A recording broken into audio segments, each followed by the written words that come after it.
Yeah, so None of This Is True by Lisa Jewell. Yeah. All right. So, what do you think of it? It was good. On the first read, I was like, Is it worth reading?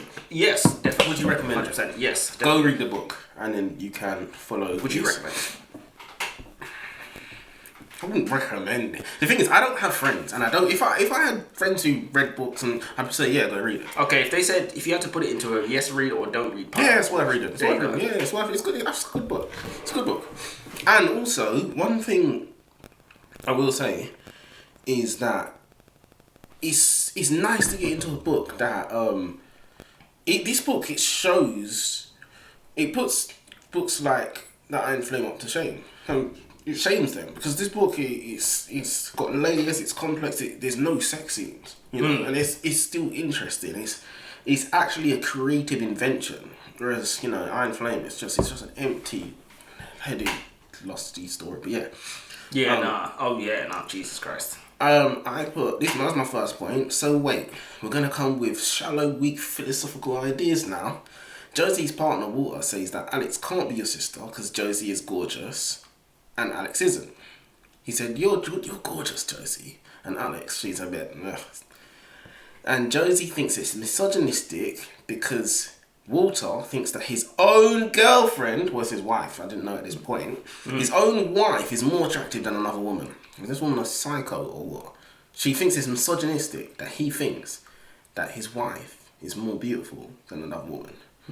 She goes on to say that she wishes that Walter could see the beauty in other women, or the beauty in women that are unconventionally beautiful.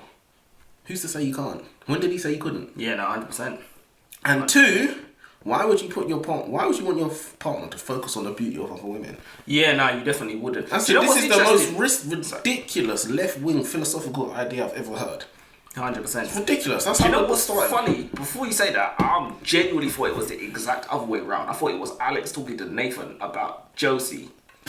I think you might be right. I think it's right because I think I was trying to paint her as like the plain one and Alex is the super. Yeah. You're right.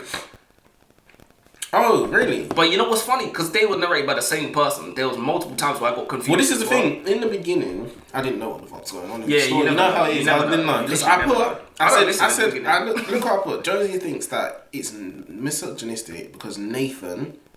So I didn't really know what was going on. I didn't know what was going on in this part. Because there was 4 characters immediately. Straight away. Exactly. In the beginning, I don't listen straight away. I just let it run. And then find your feet. 100%. I put a similar thing. This is even my first point, but I want to skip to it just because it's just the exact same as yours. I put Alex expected Nathan to see the beauty in other women. In every woman is so disingenuous, and I don't know why people entertain it. Alex was like, she has nice eyes or whatever. And I was like, you're scraping the bottom of the barrel. You start talking about someone's eyes. You're scraping the bottom of the barrel. Do you remember that video we watched where she was like, oh, you're a 9 out of 10? What was that video that we watched? We watched some video on YouTube and these 2 women were rating one another. And she was like, oh, you're a 9 out of 10 or whatever. I was like, you're just lying. You're lying. It's literally straight lies.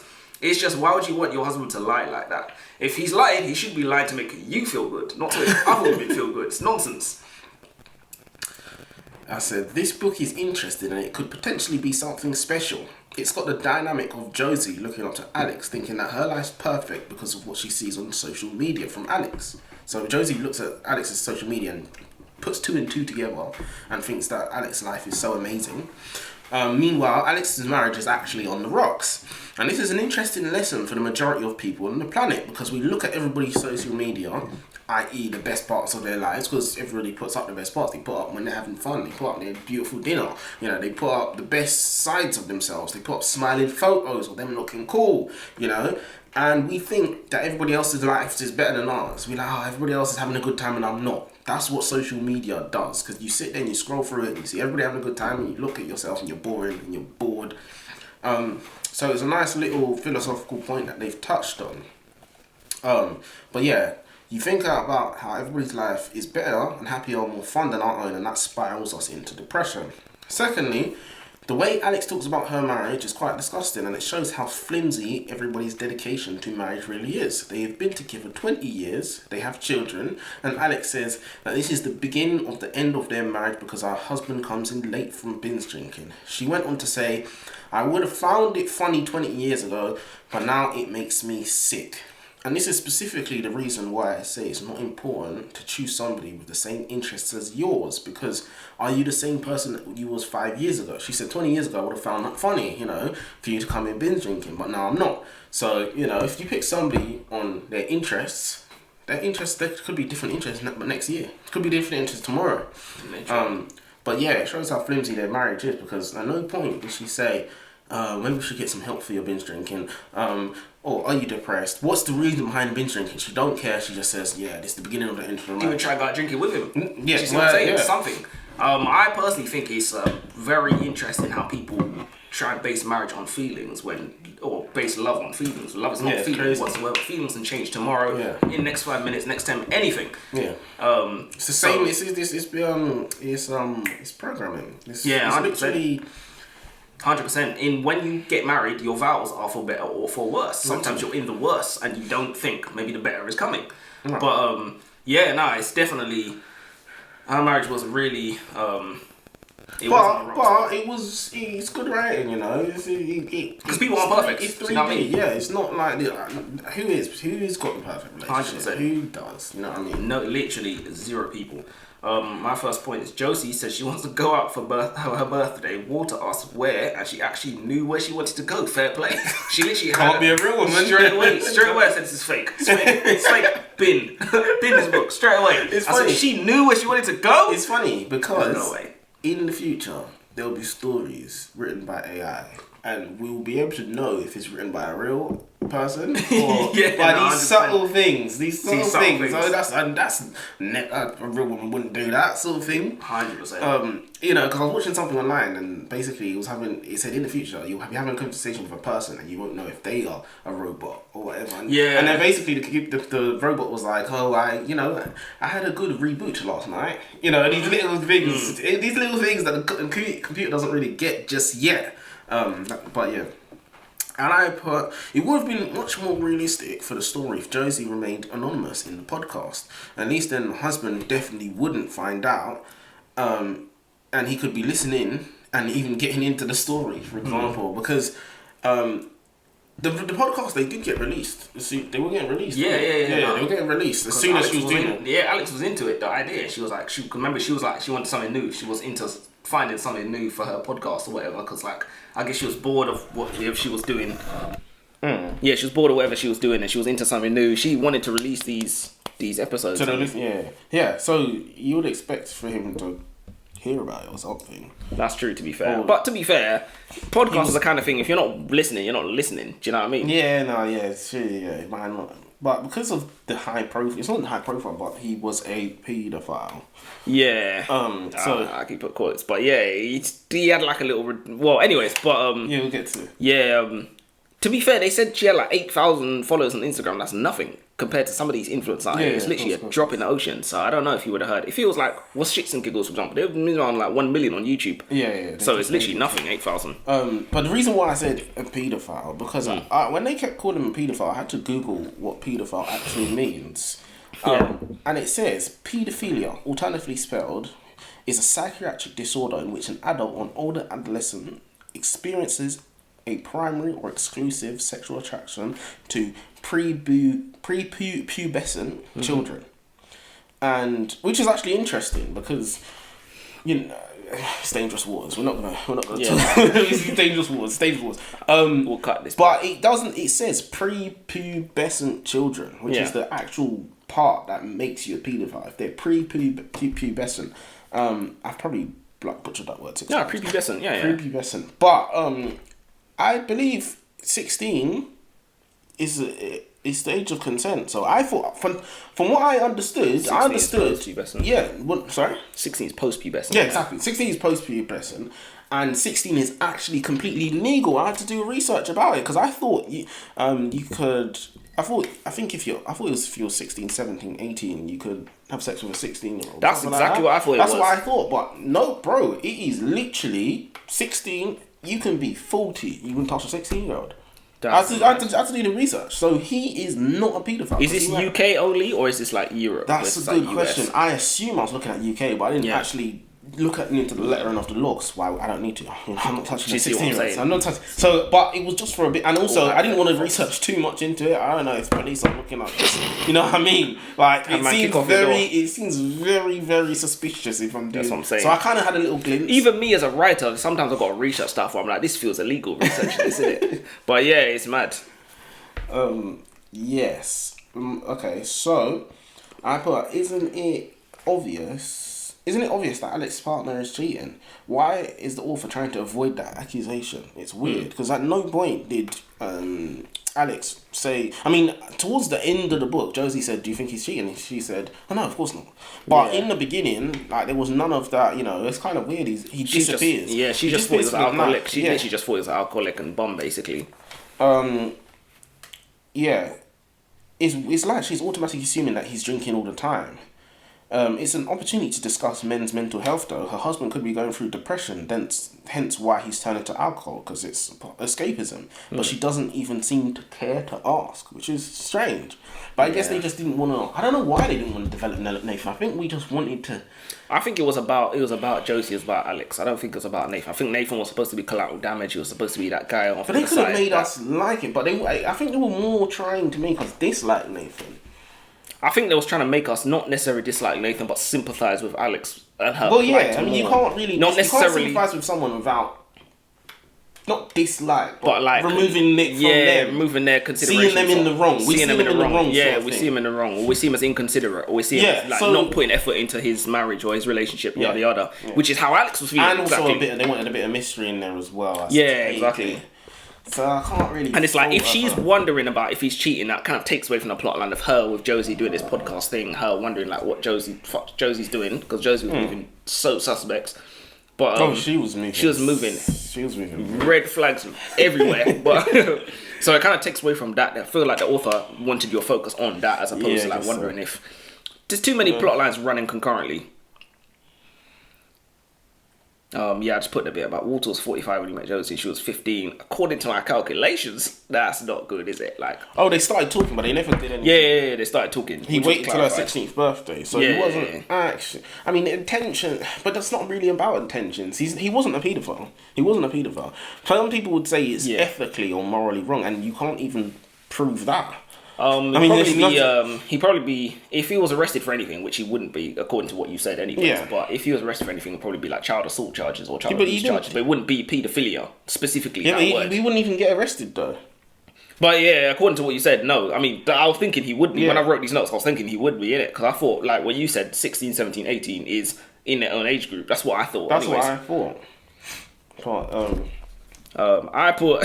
I've got heavy already. I put, Josie's gonna kill Walter, isn't she? There was too much emphasis on death is a clean break. And like the way she started repeating it to herself, I said, that doesn't sound good. And Josie has some old husband. She has some old husband, and she's going through a midlife crisis. This book could instantly become super interesting if Josie kills her husband. If she kills herself, I didn't actually think she was gonna kill herself, to be honest. But yeah, straight away I was like, hold on. So she's talking about death is a clean break. Who was it? You know what? I think this book is better than I remember as well, because I just remember certain things like certain twists at the end and stuff like that. I appreciate the skill of the author. Yeah. In the character building of Josie's mother, she managed to paint a woman that was filled with a subtle bitterness at life. The fact that she's disappointed that she didn't get to finish her career path is funny. That being human means that, of course, we are incapable of accepting accountability for our own actions. It always has to be somebody else's fault, of course. So Josie's mother, Pat, blames Josie, of course. Pat was the one. But Pat basically blames Josie. She says, "Oh, you came about, so I couldn't go back to school or whatever it was, or work, and you've ruined my life." So she's bitter. It's a subtle bitterness, but So, I said, but Pat was the one who opened her legs and didn't use protection out of wedlock. She chose to keep the baby. She chose not to go back and follow a career path, but she has the cheek to blame Josie. It's laughable. It's easy to blame somebody else, and it all boils down to laziness. laziness has a place in this world. Laziness is the reason why we have all this technology. You know, man wants to eat every day, doesn't want to hunt every day. We have fridge. Literally. Man wants sex, doesn't want baby. We have condoms. You know, it's funny. Laziness is really something. It's necessary in moderation, but it will eventually kill us. It's funny. I was talking to Michaela, and her arm and her knee was hurting badly. It was hurting, and she couldn't be bothered to go to the hospital to sort it out. Jesus. Like, imagine not being bothered to help your own self. Like, that's how humans are. We can't be bothered to help our own self. And, you know, you can't trust somebody like that. You can't trust somebody like that. You know, you can't trust them to have their own best interest at heart. You know what I mean? Do you know what I mean? But this is humans, you know, we know what's good for us. We know we should eat healthy, we should work out. We can't be bothered to do it to our own self. Yeah, nah. We've got other things on our mind, innit? We've got other things on our mind, like Netflix. Who's going to watch all my Netflix if I'm out here doing all these healthy things? I want to apologise. Oh, no, you need to go. Oh, yeah, go on. Why, do you have a big one coming up? No, go on. There's a lot of coincidence that the reader is forced to digest initially, which isn't bad. It's not bad, it's just something that I noticed straight away. So, coincidence happen every day, which is why I say it's not bad. But there's already coincidence within the initial premise of the story. So, Alex and Josie, they're birthday twins, born in the same hospital on the same day, 45 years ago. Cool. That's already as much coincidence as I'm willing to accept within the first. You know what I'm saying? They've already bombarded us with that. Now, their kids go to the same school or whatever, and Josie's there. They meet on the same... No, they didn't know. The kids went to the same school. The kids went or whatever. Yeah, that was... But do you know what? To be fair, all that coincidence was not necessary at all to It wasn't necessary. They could have just... The birthday twins thing. It was just there to meet. And no, but it wasn't necessary. Josie could have an interesting story, and she'd contact somebody and say, look, I want to tell my story, and it's about this, and that. Any fucking idiot would say, yeah, come on my podcast. It wouldn't make for good storytelling, though. It'd make for a real life scenario, but it wouldn't make for good storytelling. But it would actually lead you to think that, oh, she is going to kill her husband because she's coming clean with it. So I don't see any reason with that. I don't know why she... It fully made me think the birthday twins had something to do with it. Like they didn't even have a birthday party together. Yeah, no. The only birthday party they had together was in the bar in the beginning when they wasn't together and they'd met in the toilet. Yeah, no, it's ridiculous, but it was a lot of coincidence. Yeah, that's true. That's a good point. I didn't even... Yeah. I don't have that much. No. Yeah, me neither. Yeah, okay, that's good. That's good. I've said I'm going to apologise. Well, the reason why I don't think I have that much points is because I didn't have much problems with the story. I didn't have problems with it either. I feel like we're getting better as we go though. We're picking better books, to be fair. But then after the name of the rose. Nothing. Yes, we. I don't speak French. I pick all the books. He doesn't do anything. But, I pick all the books. I think you picked one book. Did you pick what? Did you pick the book? I don't remember. I don't remember. Yeah, but yeah, I'm picking some good books. I'll pick the next one. No. Are you on Audible now? Yeah. I listened to both. Bro, it was so fast. Oh my god, it was ridiculous. But you know what's funny? Listen to 2 times 2 is not good. No, I don't. I listen to 1.7. Yeah, I listened to 1.6 I think it's or 1.7. I started 1.4 because the thing is, I went on to We Play Games and I clicked listen to times 2. I said, yeah, no, it's too much. But the thing is, I want to. I bit my tongue, but yeah, I want to move up, but I just haven't. Like, I want to move up to 2, but I just haven't tried. I think I'm going to try. I listened to this. I listened to I think the last half of none of this is true on times 2, and it was literally just like stay wired, coffee, wired. Yeah, you can't, don't look at anything else. Don't read anything. Don't even check, because like sometimes I'll be on Twitter scrolling, just listening, innit? Or like you can't do that. No, the thing is on 1.4 or like 1.5, I could do that though. On We Play Games, I'll be on my computer and typing my notes in it on Google Docs. Okay, yeah. And then sometimes I'll just click onto Twitter and I'll still be listening, because obviously I'm not gonna write a note every sentence. Yeah. But and I'll still be listening. On times 2, you cannot afford to do that. It's literally no. I drive for a living, so you know I need to concentrate. Yeah, but I can do 1.75. But yeah, I'm glad you're finally on Audible now. Yeah, nice. You didn't get the bigger subscription with 2 credits. No, I literally just got. Did you do it through Apple? Did you do it through a promotion? No, I should have told you. Okay. Why was there a promotion? No, you don't want to do it through the promotion. You went straight onto the Audible site and you just paid it through there. Yeah, that's good. All right, well, I'll explain after anyway. I'm gonna apologise. Even though I shouldn't, for pointing out programming and indoctrination when I notice it. I'm not a conspiracy theorist, and I don't think this is intentional indoctrination, but it works just the same. Alex says to herself, I don't want to... You know, I'm reading this. I don't remember writing this. I'm learning as I'm... I'm thinking, what am I saying here? Alex says to herself, I don't want to discuss my new podcast with my husband. He doesn't deserve to know all my movements. That always happens, doesn't it? Every day. He doesn't deserve to know all my movements. He has his secrets, so I should have mine. And I can imagine women reading this saying, yeah, you go, girl, you know. And Alex is knowingly driving a wedge in her own marriage. It's not healthy or helpful. Two wrongs don't make a right, and communication should be the goal. And the author missed an opportunity for some healthy indoctrination. 100%. You know? If keep scoring a marriage, you both lose. Yeah, it's a joke. Oh, he's got secrets, I got secrets. Like, it's childish. It's childish. And, yeah. Don't do that at home. Literally. Or anywhere. Literally, you keep score, you both lose. That's literally. There's only win-win in marriage. There's only win-win. There's no win-lose. Yeah. Literally just put this. Listen to this one was kind of tough because the same woman narrated pretty much everything. I thought, at least, unless I'm wrong. No, but you do. You said this already, right? And you do. Most 99% of audiobooks are one voice. Are they? Yeah, because you said, I think we was talking about another one. And you was like, oh, this one is narrated by everyone and one voice, and it gets confusing. I'm thinking to myself, I don't even put it this way. I don't even like the audiobooks that have multiple voices. You don't? No, it's just it's weird. But see the other one that we did, one we play games. I thought that was really good though. But it's because they're contrasted voices. It's because no, man and woman. No. I think because look, I'm not saying that it's bad when they do, but it's distracting. It's distracting. You wanna listen to the book and you wanna forget you're listening to a book. This one is like you're listening to a film.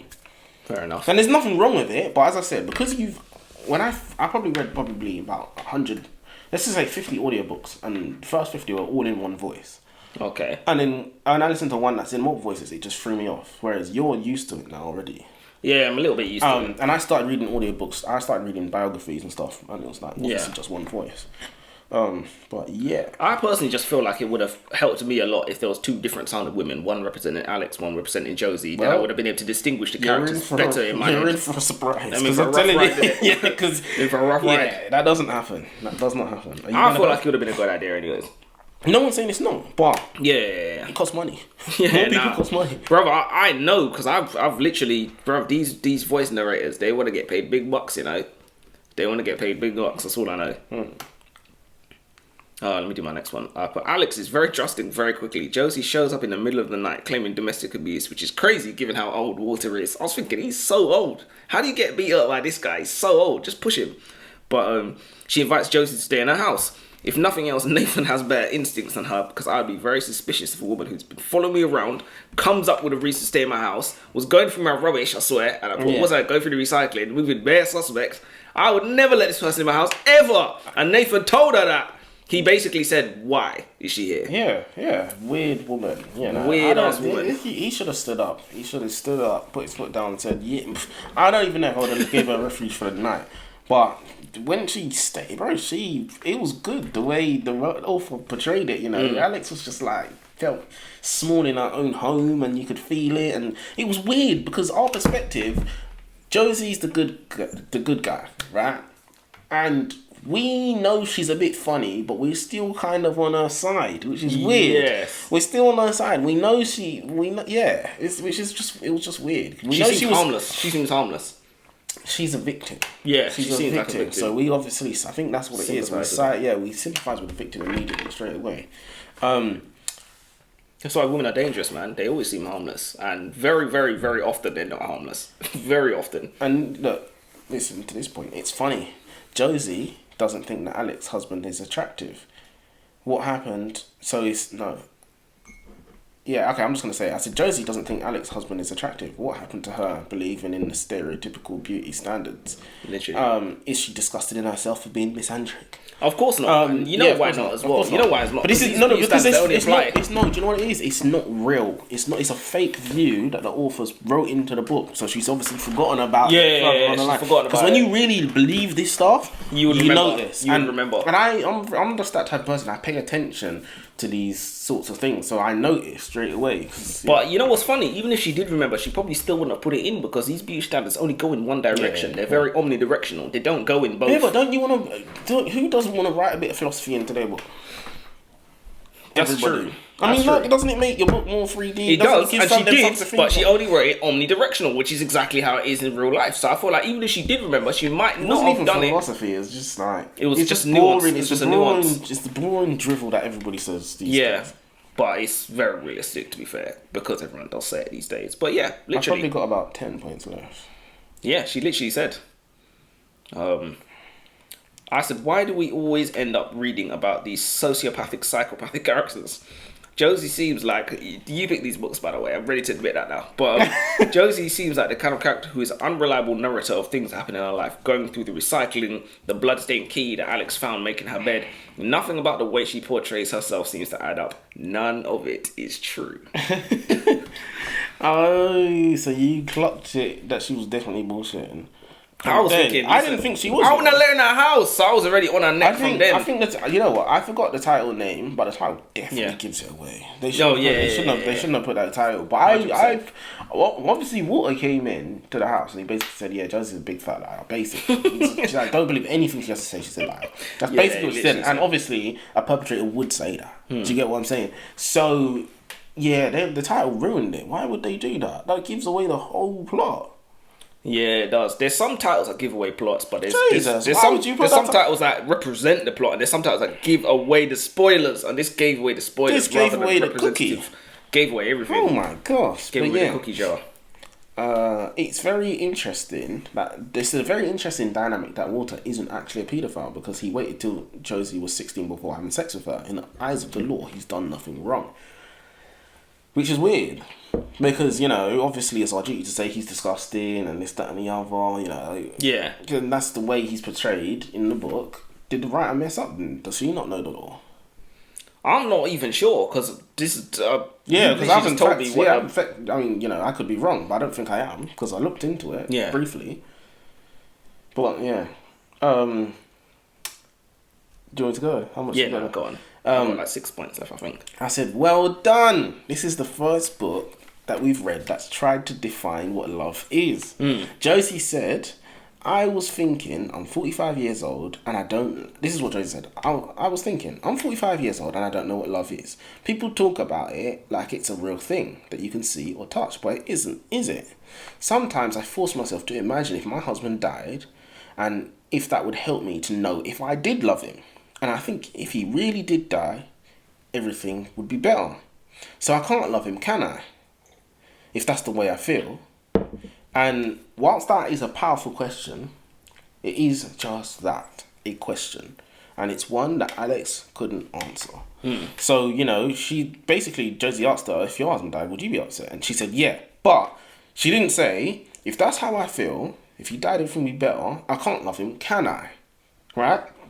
And she didn't answer that, and it was, you know, it's interesting. It's interesting because, you know, I don't think that means look. You could be with somebody, right, and they make your life. They're a problem, and most women are. Make your life challenging. They make things challenging, and if they died, everything might get better. But you'd still miss them. You'd still hurt and died. But just because if they die, everything would be better, that doesn't mean you don't love someone. It goes back to what we're saying. Anything that questions why we do the things that we do, I think is a good question. Anything, especially if it's something that we do without even questioning it ourselves. So love is a good example of this. Remember when I said love is not actually a feeling? We act like it's a feeling. Yeah. But it's not actually a feeling. Yeah. It's a conscious decision to be the same person you were yesterday that you are today. It's a conscious decision to be with somebody, care for them, have them care for you, be vulnerable to them, look after them, build with them. It does get more complicated than that. It gets a lot more complicated. Yeah, it definitely does. It definitely does. Because I was even thinking, I was having this conversation with someone who didn't like what I was saying. And I said, can you really actually love your child? Alright. Yeah, so do you really actually love your child? And she was like, yeah, of course I do. And I was like, I don't know if you do. Because, sorry, Joseph. I said, do you think it's natural for you to love your child? She said, yeah, it's automatic. And I said, that means it's coded into your DNA. So that means you didn't choose to do that. That means it's a delusion in and of itself. You know, it's not a conscious decision to love. It's chemicals in your brain that's forcing you to act like this. So, if we say that love is an action, it's a verb, it's doing. Can it be done under duress? Say that again. If love is a verb, which is what we say. It's what you do for somebody. Does it still count if you're under duress? If I put a gun to your head... How do you love under duress? Well... Love me! No. I'm saying, because if I put a gun to your head, right? Yeah. And say, love me.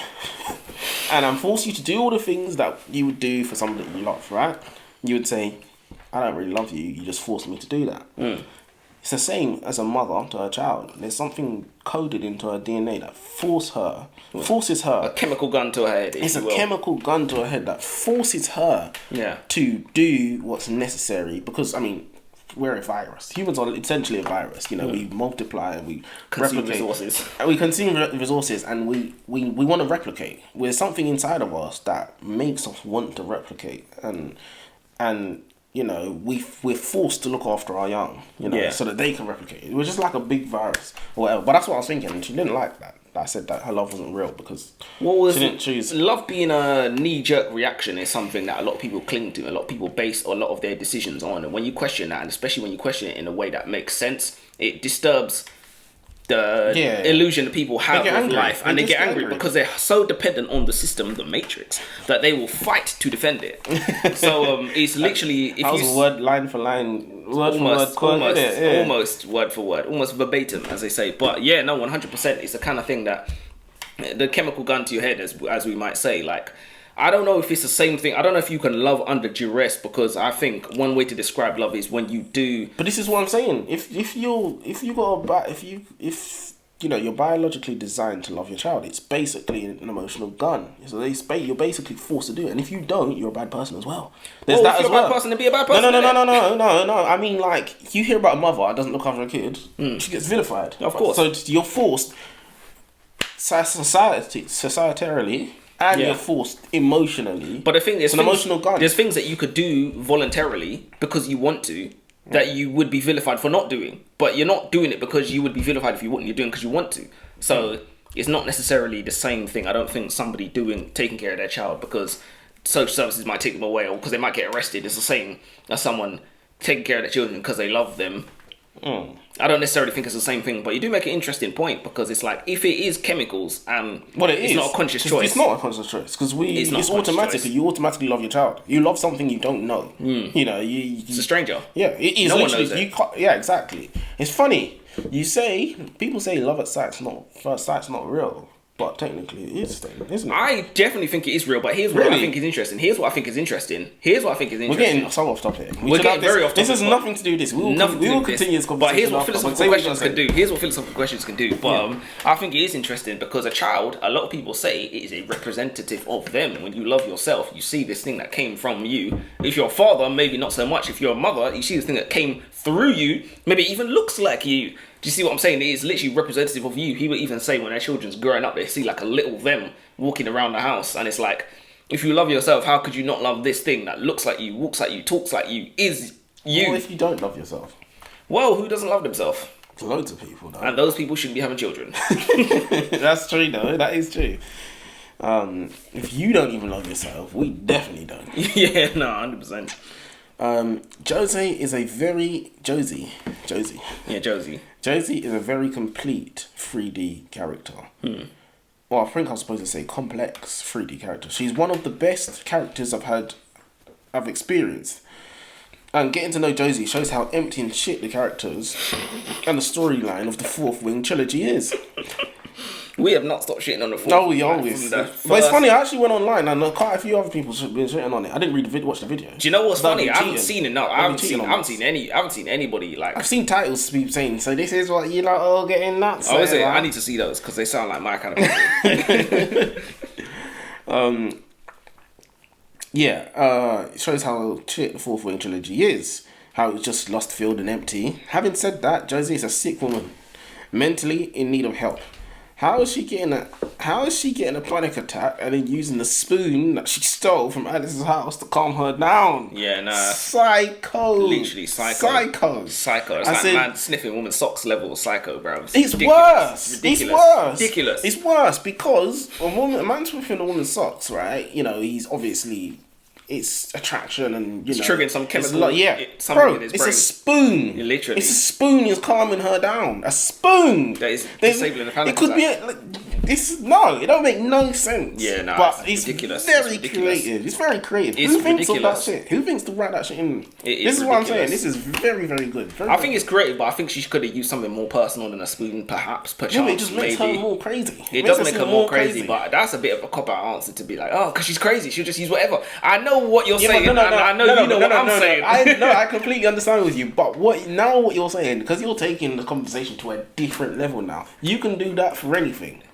That's true, and I'm only taking it to that level based upon what the author's already provided in the story. No, but you're leveling it up. You're nullifying everybody's points with that type of thinking. Fair enough. Because I'm giving you a reason, and then you're just saying, "Oh well, you know, you can just." I'm not necessarily saying it doesn't mean anything, your reasoning, but I'm also saying there's no indication that your reasoning is actually in line with what the author intended, other than what you experience getting from it, which is fine, valid. What you get from it is valid. What you get from it is valid, because, like you say, everyone's going to get something different from a story, and it's not necessarily going to be what the author intended. You don't like that she used a spoon? No. I think it was interesting. I didn't think it was interesting, and it definitely. To be fair, I shouldn't even really be arguing because I got the exact same thing from the story that you did. I was literally thinking this crazy bitch. Fucking psycho bitch. Literally, move, man. But yeah, nah. Still smash, but yeah.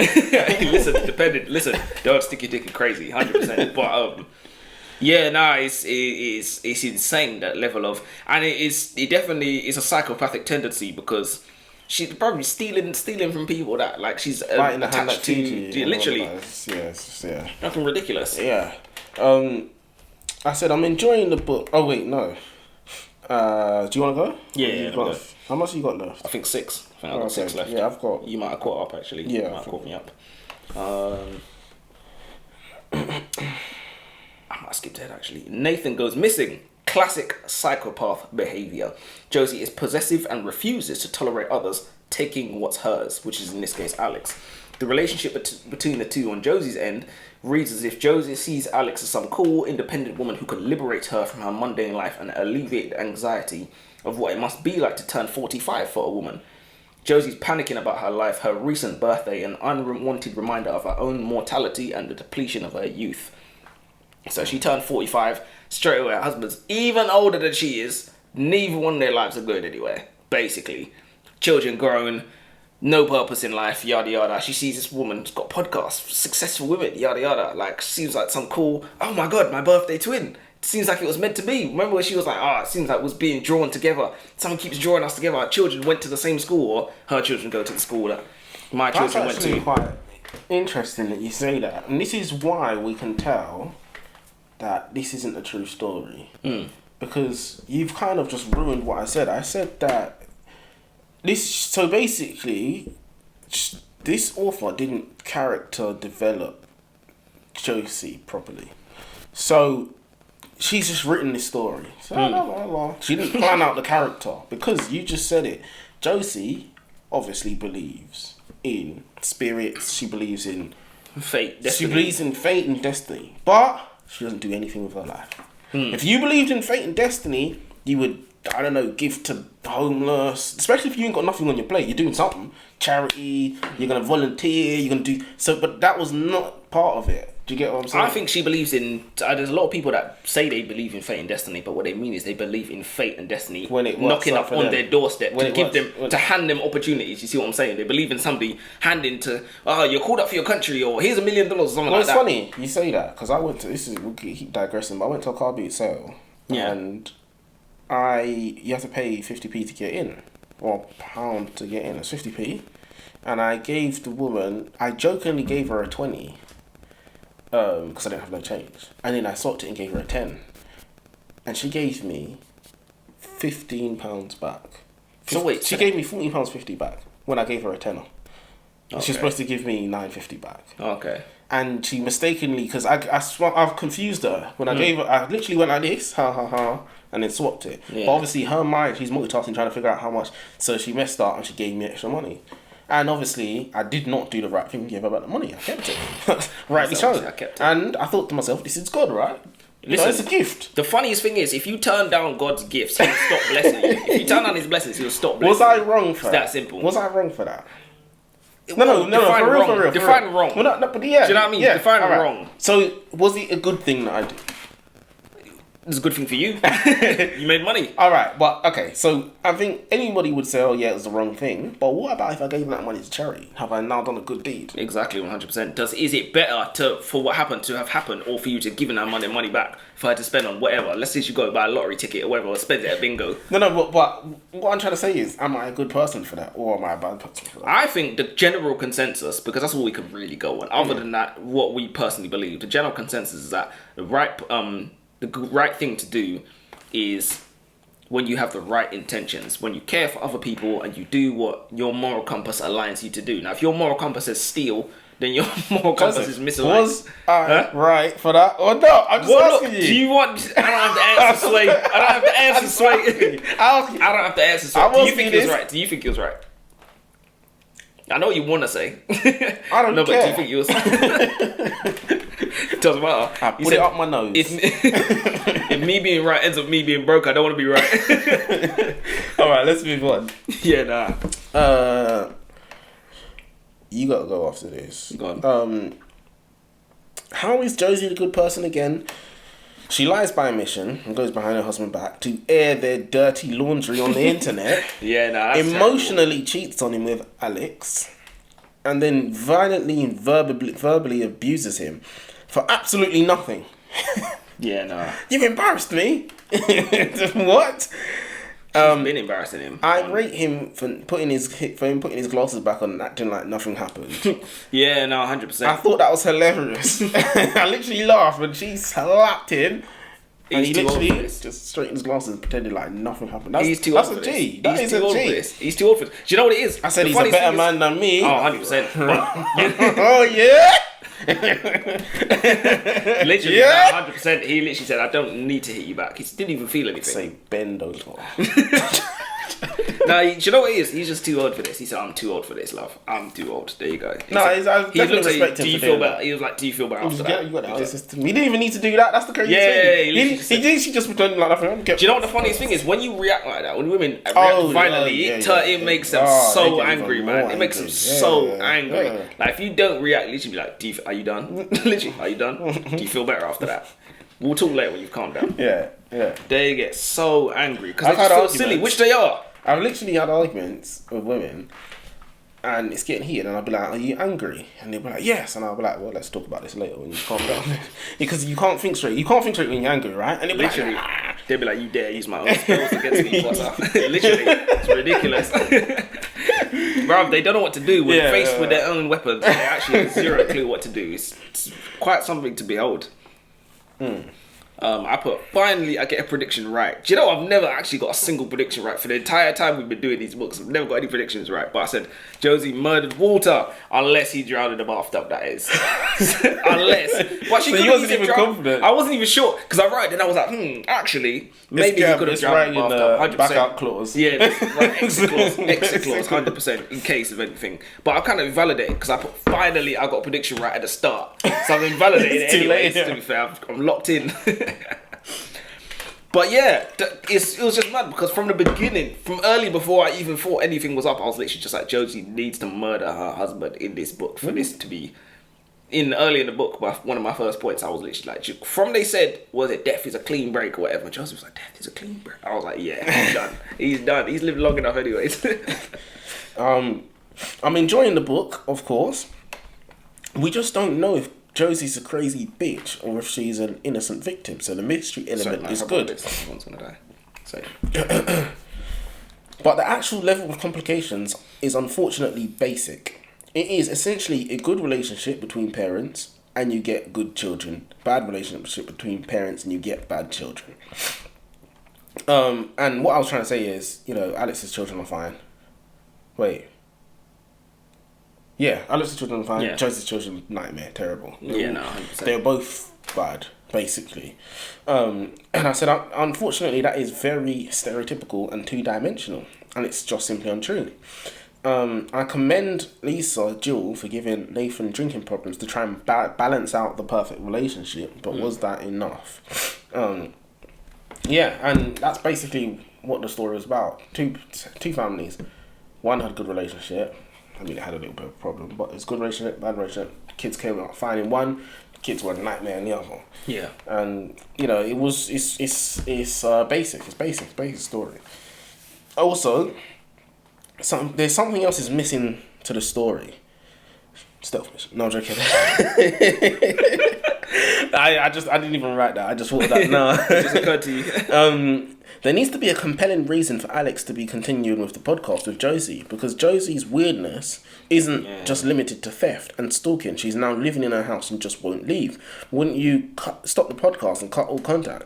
There's no reason for Alex to be putting herself through it. It's not even like she's getting paid. They didn't mention she's getting thousands of likes or views. It's not being a hit, you know. That should have been written into the story to give us a reason as to why Alex can't just say no to Josie. Yeah, why is she putting up with her? It literally makes zero sense. It made no sense. She's even putting up with her. Made no sense. And the fact that not only is she putting up with this person living in her house and like on her podcast and like involved in all aspects of her life pretty much, because when someone's living in your house, it's very difficult to get away from them. But the fact that she also has to ignore the numerous red flags as well on top of that, like you said, her stealing, her moving weird, like her talking about, do you think you'd be sad if your husband died? Things like that. Like, bruv, you should know straight away, cut this person off. They start talking about, how would you feel if your husband died? You got to cut this person off. I even looking back on it, there were a lot of red flags Alex should have picked up on.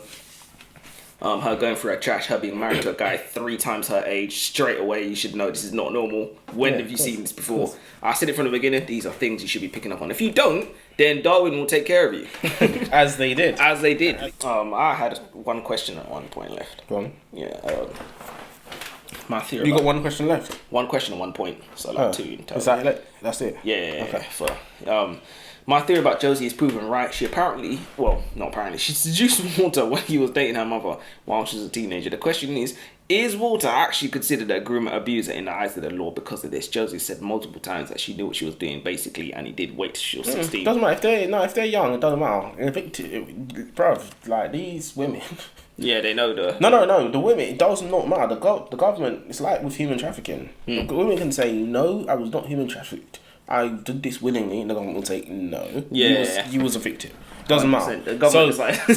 so yeah. And also, when they're children, doesn't matter. He did grow... Yeah. I don't know, actually. If he is completely a victim...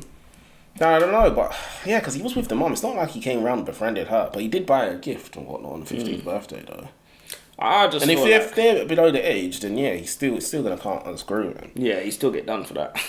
Well, I don't know about that. I put Josie just said multiple times she knew what she was doing basically, but this is also a common reaction from a lot of abuse victims. As you said, victim is a very legal word. Yeah, but she never admitted to that. No, she said that she knew what she was doing when she said what age she met Walter, yada yada. She was I knew what I was doing, yada yada. Like it's not. Okay. Yeah, go on. I've one left. Do you have one? I can't believe Giovanni snaked Nathan out. Oh. I can't believe rule 1 is you never answer the phone to your boys. Girl, don't answer. If you don't answer, then you ain't got to lie. And if you answer, then that shit's on you. So if you answer and they're like, where's David? I'll be like, fuck, he's winning, he's gone to the toilet. Like, I don't know. Like, come on. Like, what are you doing? What do you say? Oh yeah, we left him with a woman and then they went to a hotel. Like, come on, bro. You may as well told her everything. You may as well told her everything. Come on, he did. Oh, I'm sorry. You may as well told her everything. We left her with a woman. Bro, what are you doing? Some random bitch. You may as well told her everything, bro. Can't trust people like that. Genuinely, I think what you said is true. The best thing is don't answer the phone, bro. Never answer. No, I've told Shanada. Like, if they text you, don't reply. If they call you, don't answer. Yeah, literally. It's not your... What are you going to say? Oh, why didn't you answer my text? Yeah, it's not I'll just be like... Brother, answer the next... Just answer a day later after we've got our story straight. Bro, you don't even have to answer then. Literally. No, I mean like the text. The text. Oh, yeah, yeah. Because that one might... If you missed a phone call, no problem. If you don't reply to a text, then it might be seen as rude. But if you reply later, like, oh shit, didn't see this. What, you with him now, right? Well, you're in the clear. Everyone's in the clear.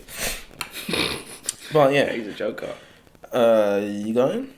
Yeah. Say your last point, and then I'll say my last point. I put this book had a lot of questions that I'm not sure we got the answers to. Maybe that was down to me listening on times 2 for like the last bit of it. I don't know what it was, but I said, did Walter sleep with Brooke or didn't he? I'm like waiting to find out because Josie was like, Walter slept with Brooke. And I was like, did he or didn't he? That's what you took away from this. Huh? That's what you took. I need to figure out if Walter's a real G or not. Is he a G or not? Did Roxy kill Brooke or not? Did Josie kill Brooke? Did Roxy kill Brooke? Who did it?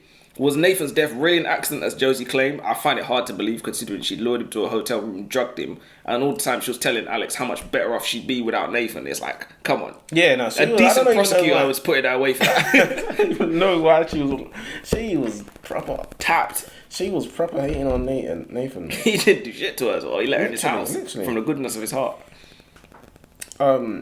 It's amazing how the author carried the story along. Josie was the main character, announced about Alex and Nathan. Alex was always the secondary character, but now she's taking the centre stage, and Josie went on the run.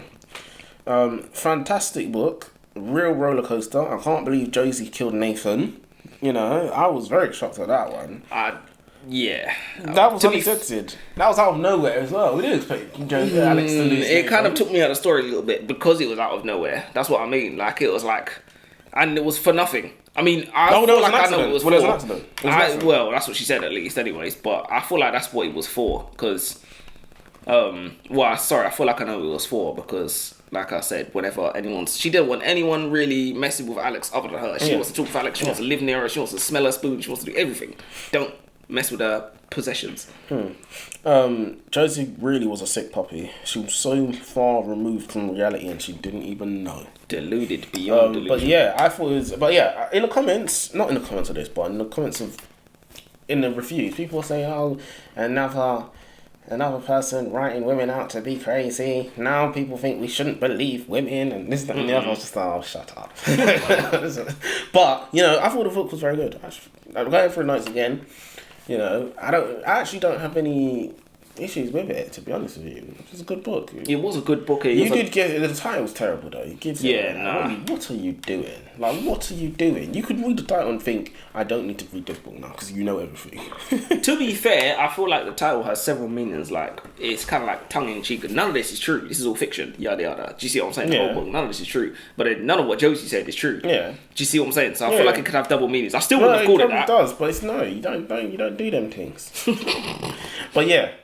Out of 10? The next book we're gonna read is... We don't know. But, no. Wait, what is it? We Play Games.